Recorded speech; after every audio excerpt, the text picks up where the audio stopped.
મહેસાણા એસઓજીએ ગાંજાનું વાવેતર ઝડપી પાડ્યું હતું.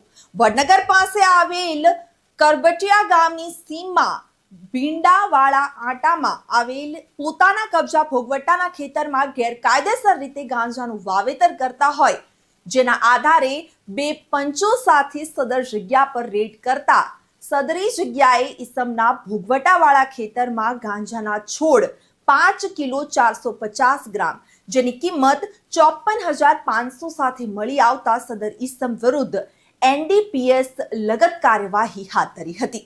વડનગર સ્માર્ટ પોલીસ સ્ટેશને ગુનો રજીસ્ટર કરવામાં આવ્યો હોય મહેસાણા એસઓજીએ એનડીપીએસનો ગુનો શોધી પ્રશંસનીય કાર્ય કર્યું હતું.